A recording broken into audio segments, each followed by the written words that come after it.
주위를 보면 어두운 소식밖에 들려오지 않습니다. 그러나 우리 안에는 찬송이 넘쳐야 할 줄 믿습니다. 어려운 상황 가운데서도 찬송하고 감사하는 것이 바로 신앙이요 믿음입니다. 오늘은 그리스도 안에 있는 신령한 복 세 번째 시간으로 함께 말씀의 은혜를 나누겠습니다. 오늘은 광복절 76주년입니다. 일제 식민지 가운데서 해방을 하러 가신 하나님께 감사와 찬양을 올려드립니다. 아멘. 힘들고 험악한 세월이었지만, 우리 민족에 있어서 수치스러운 기간이었지만, 우리 민족을 사랑하신 주님의 은혜가 있었음을 고백하지 않을 수 없습니다. 그런 고난을 통해 우리 민족 가운데 부흥을 허락하시고 축복하신 하나님께 감사와 찬양을 올려드립니다. 사도 바울은 로마의 지하 감옥에서 하나님을 찬송하고 있습니다. 로마의 그 지하 감옥에서 하나님을 찬송하고 있습니다. 그는 하나님이 하늘의 모든 신령한 복으로 복 주셨음을 찬송합니다. 지금까지 사도 바울은 하나님이 택하시고 하나님이 속량하셨음을, 예수님이 속량하셨음을 찬송하였습니다. 사도 바울은 신령한 복의 마지막으로 성령의 인치심을 찬송하고 있습니다. 이 시간 우리에게 주신 신령한 복을 깨닫고 우리 마음에도 바울과 같은 찬양이 넘쳐나기를 기도합니다. 아멘. 3절을 보십시오. 찬송하리로다. 하나님 곧 우리 주 예수 그리스도의 아버지께서 그리스도 안에서 하늘에 속한 모든 신령한 복을 우리에게 주시되. 아멘. 우리를 향한 하늘에 속한 모든 신령한 축복을 생각할 때 하나님의 구원 계획은 세 단계로 이루어짐을 알 수가 있습니다. 하나님은 먼저 구원을 계획하시고 설계하셨습니다. 창세전에 우리를 한 사람 한 사람을 택하셨습니다. 다음으로 예수님께서 십자가에 못 박혀 돌아가심으로 죄사함을 허락하여 주셨습니다. 마지막으로 성령께서 이것을 우리에게 적용하여 주십니다.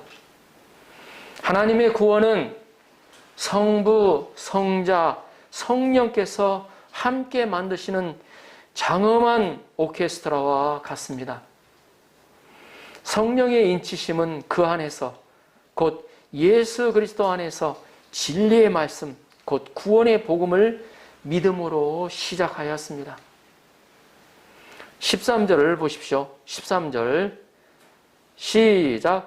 그 안에서 너희로 진리의 말씀 곧 너희의 구원의 복음을 듣고 그 안에서 또한 믿어 성령, 약속의 성령으로 인치심을 받았으니. 아멘. 여기서 반복되는 말씀이 있죠. 그 안에서, 그 안에서, 그 안에서, 바로 예수 그리스도 안에서를 의미합니다. 여기서 인치셨다는 것은 무슨 뜻일까요?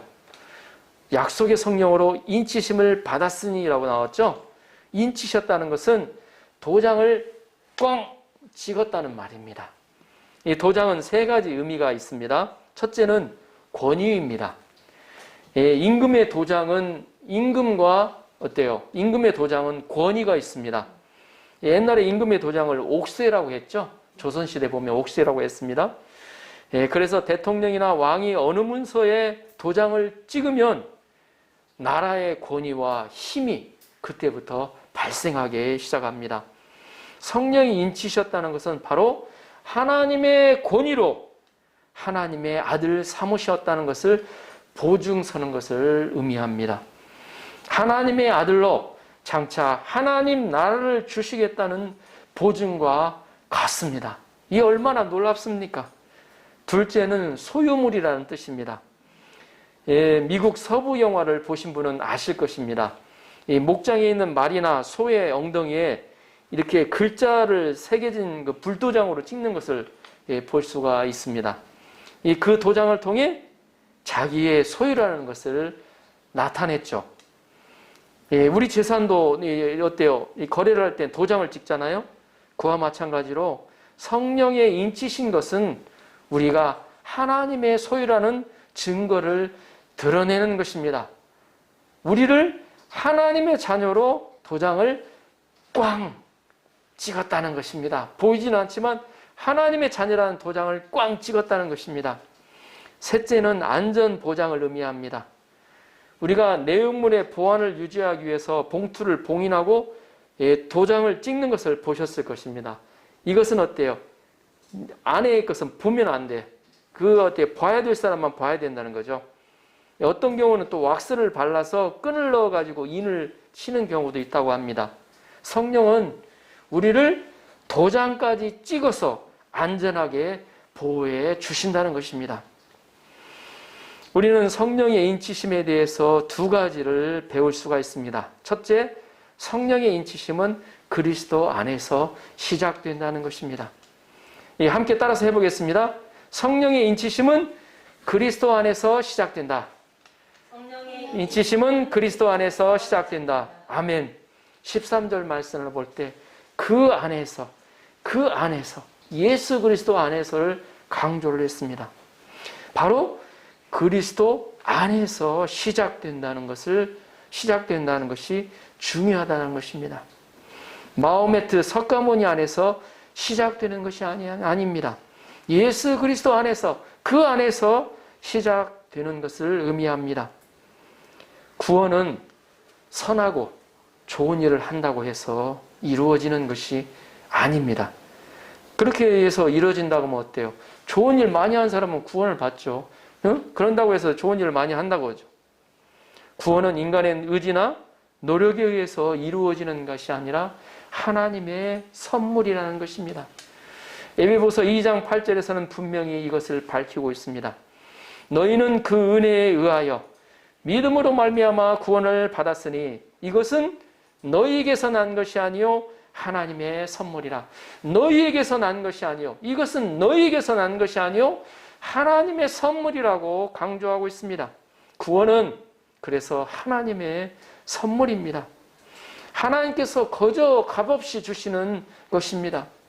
예수 그리스도 안에서 하나님이 거저 주신 것입니다. 그러므로 성령의 인치심은 그리스도 안에서 이루어집니다. 기억하십시오. 성령의 인치심은 그리스도 안에서 이루어진다는 것. 성령은 예수님을 그리스도로 믿는 자들에게 주십니다. 성령은 하나님의 택정함을 받고 예수님을 그리스도로 믿는 자들에게 주어지는 선물입니다. 사도행전 2장을 보면 베드로가 예루살렘 성전에서 안진뱅이 된 자를 고친 다음에 담대히 예루살렘 성전에서 복음을 증거하는 장면이 좀 들으네요. 사도행전 2장을 보면 베드로가 예루살렘 성령을 받고 예루살렘 성전에서 담대하게 복음을 전하는 장면이 나옵니다. 베드로는 너희가 십자가에 죽인 예수가 그리스도임을 분명히 밝히고 있습니다. 그때 사람들이 마음이 찔려서 우리가 어찌할꼬 하면서 두려워하였습니다. 이때 베드로는 이렇게 전하였습니다. 너희가 회개하여 각각 예수 그리스도의 이름으로 세례를 받고 죄사함을 받으라. 그리하면 성령을 선물로 받으리니라고 말씀하였습니다. 바울도 성령으로 아니하고는 예수님을 그리스도라 시인할 수 없다고 하셨습니다. 그렇습니다. 성령은 사람의 마음의 문을 열어서 예수를 그리스도로 영접하게 합니다.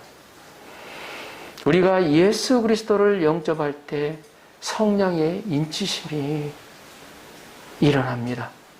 어떤 사람은 성령의 인치심을 성령 세례라고도 말을 합니다. 이 거룩한 인치심으로 인하여 성령 세례를 받을 때 그 안에 부흥의 역사가 일어납니다. 기적의 역사가 일어납니다. 병이 낫는 역사가 일어납니다. 변화가 일어나요. 성령의 도우심으로 살기 시작할 때 놀랍게도 힘든 가운데서도 어려운 가운데서도 감격과 찬송과 기쁨이 충만하게 됩니다. 죄를 짓는 데서 멀어지게 돼요. 나쁜 생각에서 멀어져요. 뜨겁게 사랑하는 마음이 생깁니다. 이해하는 마음이 생기고 용서하는 마음이 생깁니다.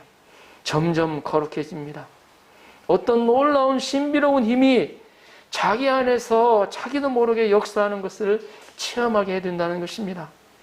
성령의 세례를 받은 사람들은 성령의 열매가 따라오게 됩니다.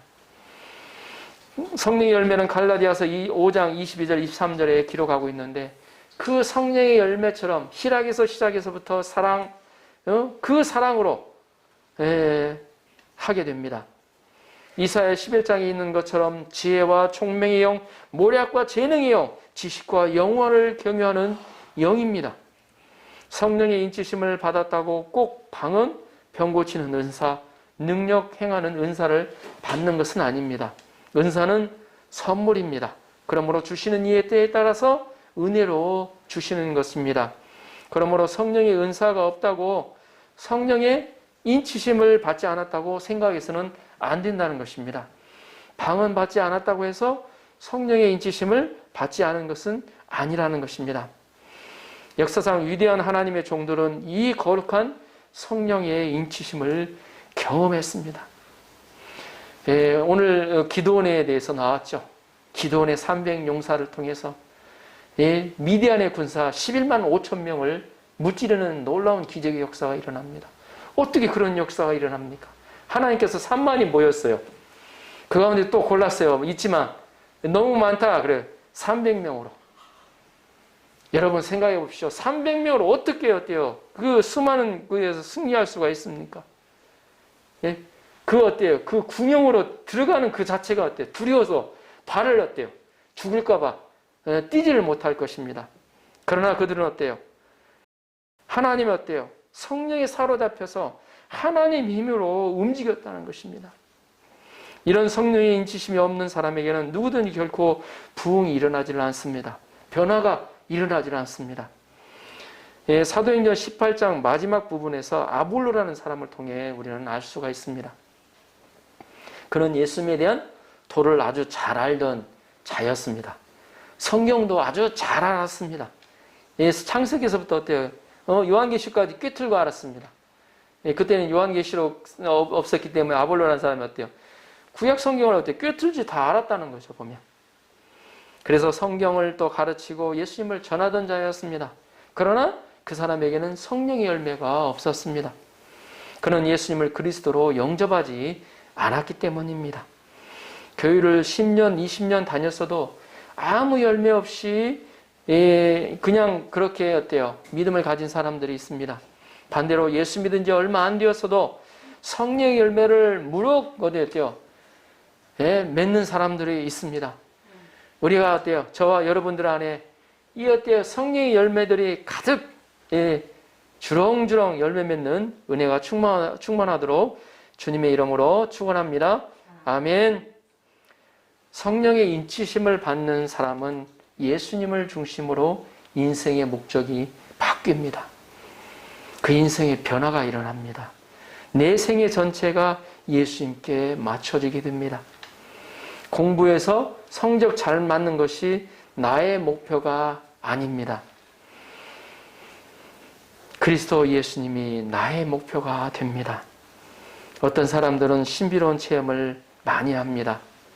그러나 절망하고 실망하면 하나님이 나를 버리지 않았나 생각하는 분들도 있습니다. 이런 사람들은 성령의 인치심이 아직 불분명한 사람입니다. 이 방언을 하고 안 하고의 문제가 아닙니다.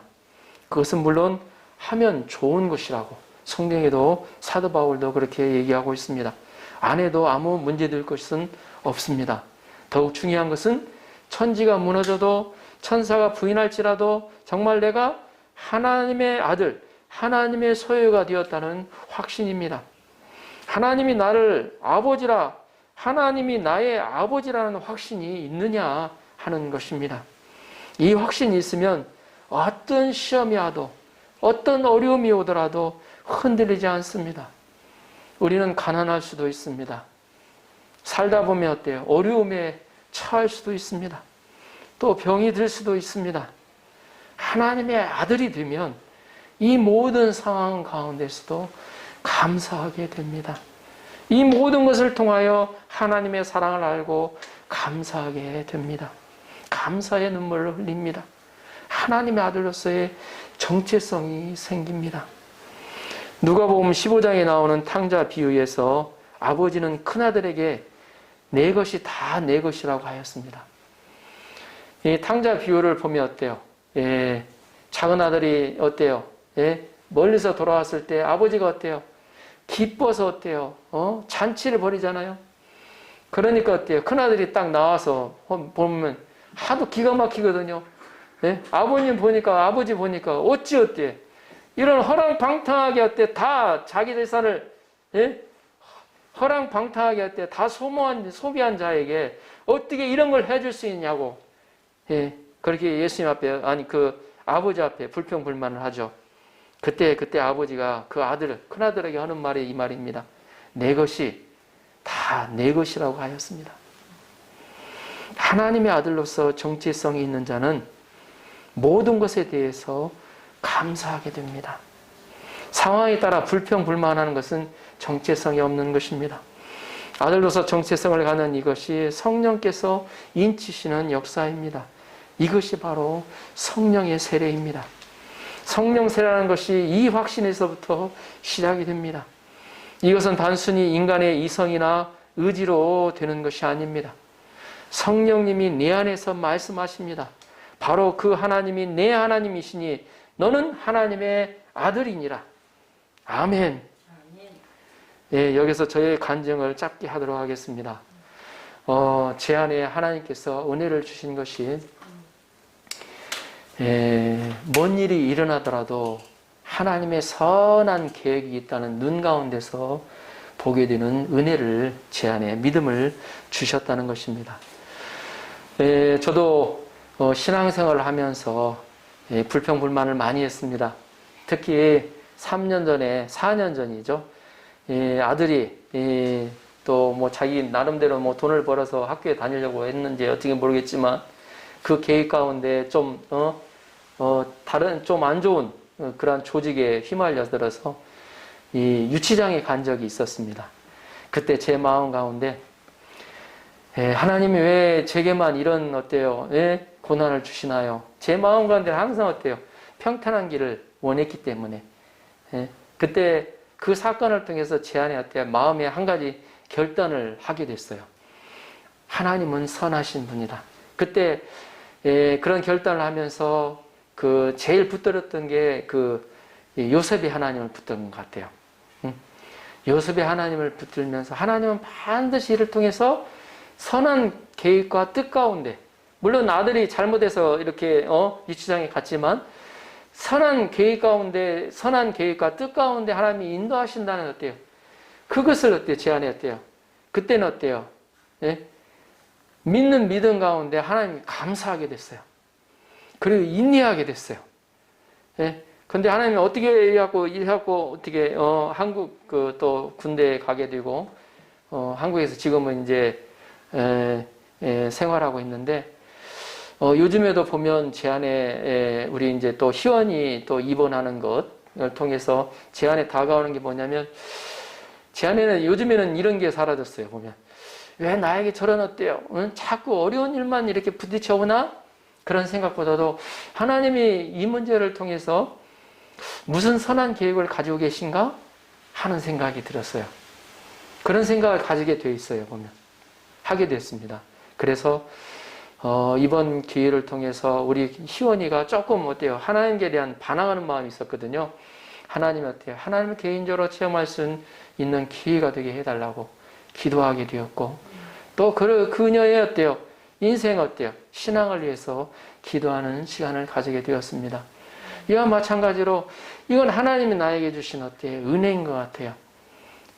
감사하고자 했을 때 또 이제는 어때요? 불평 불만이 나오기보다 하나님 무슨 선한 계획을 가지고 계시는가 그걸 바라보는 계기가 되었다는 것. 이게 제 인생에서는 너무나도 감사한 일입니다. 여러분 하나님의 아들됨의 확신이 있습니까? 정말 하나님의 아들이라고 또 우리 여성분들은 또 아들이라고 하면 좀 불만하실 것 같아서 하나님의 자녀라고 확신이 있으십니까? 천사가 와서 너는 하나님의 자녀가 아니다 해도 하나님의 자녀임을 믿을 만큼 성령의 인치심이 있습니까? 교통사고가 나도 직장을 잃어도 하나님의 자녀라는 확신이 있습니까? 그렇다면 성령의 인치심을 받은 사람입니다. 오히려 문제가 생기고 내 안에 어려움이 생길수록 나는 정말 하나님의 너무나도 귀한 어때요? 사랑을 받는 자라는 어때요? 예? 생각을 그 신뢰를 갖는 사람은 성령의 인치심을 받은 사람입니다. 이런 사람이 성령의 세례를 받은 사람입니다. 이것만 있으면 어떤 환경에도 두렵지 않습니다. 그리고 우리가 여기서 주의할 것이 하나가 있는데 성령의 인치심을 받았다고 해서 성화죠. 성화가 바로 이루어지는 것이 아니라는 것입니다.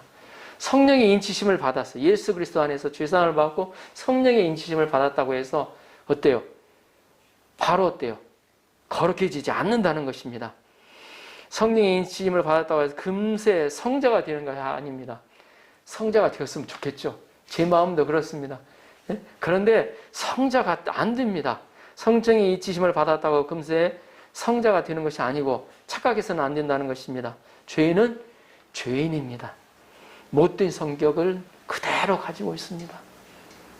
왜 그럴까요? 시간이 지나면서 때로는 갈등할 때도 있습니다. 내가 예수님 이거 제대로 만난 거 맞아? 예? 예수님 만났으면 뭔가 좀 변화가 있어야 될 텐데 그렇게 갈등하는 때도 있습니다. 사도 바울도 성령의 인치심을 받고도 이렇게 고백했습니다. 오라 나는 공고한 사람이로다. 누가 이 사망의 몸에서 나를 건져내랴 하면서 탄식했습니다. 성령의 인치심을 받은 것은 시작에 불과하다는 것입니다. 이제부터 거룩한 순례의 길에 들어선 것입니다. 우리는 때로는 좌절을 경험합니다. 광야 같은 세상에 살면서 때로는 깨어지고 부서지며 새로운 사람이 되어갑니다. 우리는 점점 하나님의 자녀로 그를 통해서 거룩하게 되어져 갑니다. 그렇기 때문에 우리 앞에 주어진 고난, 어려움, 광야는 우리가 하나님의 자녀로 되어갈 수 있는 훈련의 장, 믿음의 장이 되는 것입니다. 그렇기 때문에 감사할 수가 있어요. 감사할 수가 있습니다. 아멘. 둘째로 성령의 인치심은 말씀 안에서 이루어진다는 것입니다. 자, 함께 따라해 보겠습니다. 성령의 인치심은 말씀 안에서 이루어진다. 성령의 인치심은 말씀 안에서 이루어진다. 아멘. 13절 다시 보십시오. 그 안에서 너희도 진리의 말씀 곧 너희의 구원의 복음을 듣고 그 안에서 또한 믿어 약속의 성령으로 인치심을 받았으니 아멘. 그 안에서 예수 그리스도 안에서 진리의 말씀 곧 구원의 복음을 듣고 그 안에서 예수 그리스도 안에서 또한 믿어 약속의 성령으로 인치심을 받았다고 말합니다. 진리의 말씀은 구원의 복음을 말합니다. 구원은 진리의 말씀을 듣는 데서부터 이루어집니다. 말씀을 듣지 않으면 믿음이 생기지 않습니다. 그래서 믿음은 들음에서 생겨납니다. 그래서 하나님의 말씀을 듣는 것이 굉장히 중요합니다. 여러분들의 신앙생활에 가장 근거가 되는 것이 말씀을 듣는 데서부터 시작이 돼요. 말씀을 듣고 말씀을 접하고 말씀과 어떻게 교제를 나누는 데서부터 시작이 되고 자라나게 됩니다. 성령의 인치심은 바로 이 말씀을 듣는 데서부터 시작된다는 것입니다. 그러면 사탄 마귀는 어떤 일을 할까요? 사탄 마귀는 간단해요. 제일 무엇을 방해를 하는가 보면 알 수가 있어요. 말씀을 듣지 못하도록 방해를 합니다. 말씀을 듣지 못하도록 방해한다는 것입니다. 이게 우리가 분별할 수 있는 분별력이에요. 하루를 한번 잘 생각해 보십시오. 또 일주일을 한번 잘 생각해 보십시오. 내가 말씀을 들으려고 하는데 사탄은 어때요? 속삭입니다. 야, 유튜브가 더 재밌잖아? 우리 아침 큐티를 하려고 하는데 보면 야 유튜버가 더 재밌잖아. 내 관심 있는 그거 어때? 조금만 더 한번 보니 이렇게 속삭이면서 말씀과 관계성을 갖지 못하도록 말씀을 듣지 못하도록 우리의 방해를 한다는 것입니다. 그래서 말씀을 듣지 못하도록 예배에 가지 말도록 어떤 사건을 만들고 또 마음이 상하는 사건을 만들어서 예배에 가지 못하게 합니다. 또 예배에 가더라도 보더라도 어떻게든 말씀을 듣지 못하도록 졸게 만든다든지 고통스럽게 만든다든지 그래서 어때요? 헛생각만 하게 만든다든지 여러 가지 방법을 동원하여 말씀을 듣지 못하게 합니다. 그리고 우리 마음속에 뿌려진 말씀의 씨를 또 어때요? 생각나지 않게 빼앗아 가버립니다. 사탄 마귀는 우리에게 다가올 때 결코 나쁜 방법을 쓰지 않습니다. 합리적이고 이성적인 방법으로 우리 생각대로 어때요? 가장 그럴듯한 방법으로 우리의 신앙을 파괴해 갑니다. 사단의 목적은 어때요? 우리의 신앙을 파괴하는 데 있습니다. 하나님과 관계성 맺지 못하도록 그를 통해서 믿음을 갖지 못하도록 한다는 것입니다. 처음에는 잘 모르더라도 신앙에서 멀어지게 합니다. 동기는 좋을지 몰라도 결과적으로 말씀을 듣지 못하게 합니다. 특히 요즘은 상대적인 생각으로 말씀을 믿지 못하게 합니다. 우리가 말씀의 은혜를 받게 되면 말씀에 대한 사모하는 마음이 생깁니다. 그런데 그렇게 생활하는 중에 좀 말씀의 은혜가 좀 떨어지면 어떻게 돼요? 세상이 보여지게 돼요. 그래서 어때요? 상대적으로 보여지게 돼요. 말씀을 믿는 삶, 말씀에서 이야기하고 있는 교훈, 말씀대로 사는 삶은 어때요? 세상 사람들과 반대로 살잖아요. 그러니까 어때요? 세상 사람 다 이렇게 사는데 내가 왜 그렇게 살아야 되나? 상대적으로 바라보여지게 됩니다. 그러므로 우리는 말씀을 들을 수 있는 아름다운 분위기, 좋은 분위기를 만들어야 합니다. 그래서 큐티를 할 때도 어때요? 시간이 있으면 하고 안 하면 안 하고 없으면 안 하고 그런 게 아니라 아예 하루를 어때요? 30분을 어때요? 그때 첫 시간은 딱 정해놓고 한다는 거예요. 우리가 인터넷으로 예배를 보면 어떤 이제 재밌는 얘기를 하신 분이 있어요. 처음에는 아마 우리 온라인으로 보시는 분들은 그런 분이 안 계실 겁니다. 근데 어떤 분이 처음에는 어때요? 온라인으로 처음 이제 코로나가 시작된 다음에 온라인 예배가 시작됐을 때 처음에 양복을 딱 입고 정중하게 넥타이도 메고 하나님 앞에 어떻게 예배를 드렸습니다. 2주, 3주, 4주가 지나고 나면서부터 거기서 넥타이가 풀리고 양복보다도 편안한 복장으로 되고 그러다 결국에는 나중에는 어때요? 보지 않고 이제 편안한 시간에 이제 보게 된다는 이제 저희 이제 아마 온라인으로 예배 드리신 분들은 그런 분이 없을 겁니다.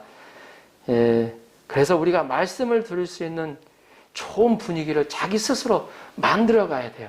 들을 수 있도록. 이렇게 말씀을 듣고 믿어야 합니다. 또 믿고 어때요? 그 말씀에 제 마음 가운데 순종해야 됩니다. 아무리 좋은 말씀이 들어도 순종이 없으면 모래 위에 세운 집과 같다는 것입니다.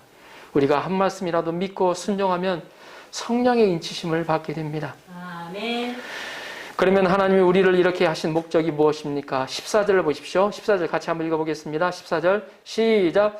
이는 우리의 기업의 보증이 되사 그 얻으신 것을 구속하시고 그의 영광을 찬미하게 하려 하는 것이라. 아멘. 성령께서 우리를 하나님의 기업이라고 보증하십니다. 여기서 보증이라는 말은 확증한다는 말입니다. 미리 맛보았다는 뜻입니다. 음식을 만들 때 먼저 부엌에서 간이 맞는지 맛이 좋은지 먼저 먹으면서 맛을 보게 됩니다. 그와 마찬가지로 우리가 성령으로 하늘나라의 기쁨을 조금씩 맛보아 간다는 것입니다. 그를 통해 우리가 하나님을 어때요? 영광을 어때요? 찬송하기 위해서입니다. 결론적으로 사도 바울이 지하 감옥에서 쇠사슬에 묶인 손을 들어 찬송하는 이유는 하나님이 택하시고 예수님이 죄사함을 주시고 성령님이 인을 쳐 주셨기 때문입니다. 사도 바울은 자신의 세포 하나하나로 그리고 잠재의식까지 예수 그리스도의 증인이 되고 있습니다. 이 시간 우리를 택하시고 죄사함을 주시고 성령으로 인쳐주신 하나님을 온 마음과 몸으로 찬양합니다. 우리의 삶에서 찬송하는 은혜가 넘치기를 기도합니다. 아멘.